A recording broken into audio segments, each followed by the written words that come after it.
आज हम class 10th के सूरदास जी के पद पद्यांश 3 देखेंगे। इससे पहले 2 देख चुके हैं। कह रहा है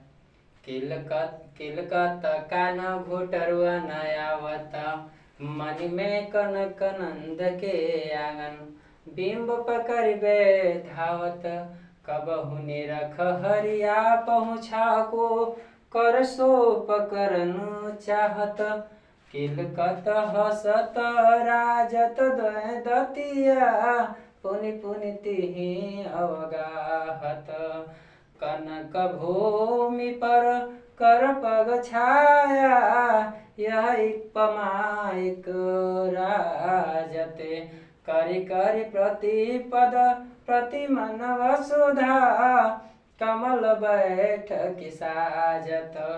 बाल दशा सुख निरखी जसोदा पुनि पुनि नंद बुलावत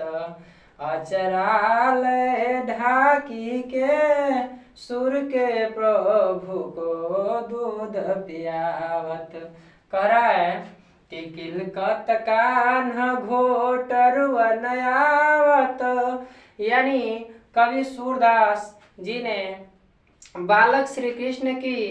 बाल लीलाओं का मनोवृत्तियों का वर्णन करते हुए कहते हैं कि किलकत कान घुटरवन आवत, अर्थात जब श्री कृष्ण किलकारी मारते हुए घुटनों के बल जब वो आते हैं ना, मणि में कनक नंद के आंगन बिंब पकड़ी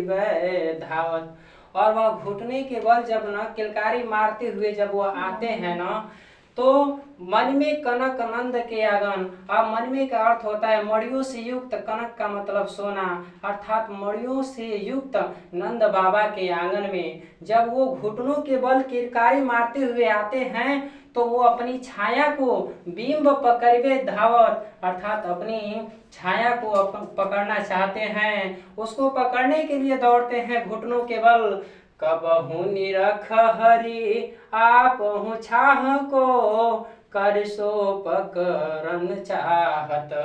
कभी वह अपने आप को देखते हैं उस नंद बाबा के आंगन में मड़ियों से युक्त और सोना और मड़ियों से युक्त आंगन में, कभी अपने आप को देखते हैं, कभी अपनी प्रतिछाया को देखते हैं, तो कभी उस प्रतिबिंब को, उस दृश्य को हाथ से पकड़ना चाहते हैं। और जब वो नहीं पकड़ पाते हैं ना, तो किलकत हसत राजत द्वय दतिया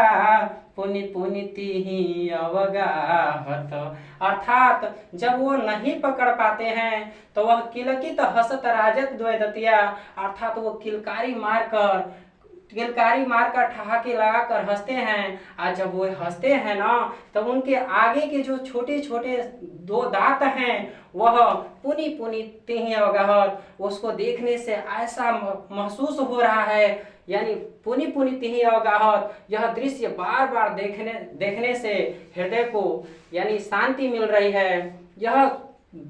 राजत द्वय अर्थात वो सुंदर सुंदर सुशोभित दांत जो है बार बार देखने से मन को हर ले रहा है। कह रहे हैं कनक भूमि पर कर पग छाया यह उपमा एक राजति। कह रहे हैं कि कनक भूमि पर सोने से युक्त भूमि पर उनके जब कर पग अर्थात हाथ और पैर की छाया पड़ती है ना, तो जैसे मानो यह एक उपमा राजत, यह अत्यंत ही सुशोभित होता है। और करि करि प्रतिपद प्रतिमन वसुधा कमल बैठ किसायत, जैसे मानो पृथ्वी ने उनके कमल रूपी आसन, उनके कर पग अर्थात जहाँ उनके हाथ और पैर पड़ रहे हैं वहाँ वो कमल का आसन सजा रखी हो, कमल का आसन बिछा रखी हो। बाल दशा सुख निरखी यशोदा पुनि पुनि नंद बुलावत, अर्थात यह दृश्य देखकर माता यशोदा अत्यंत ही प्रसन्न होती हैं और देखने के बाद वो बार बार नंद बाबा को बुलाती हैं। यह दृश्य देखने के बाद नंद बाबा को बार बार बुलाती हैं कि हे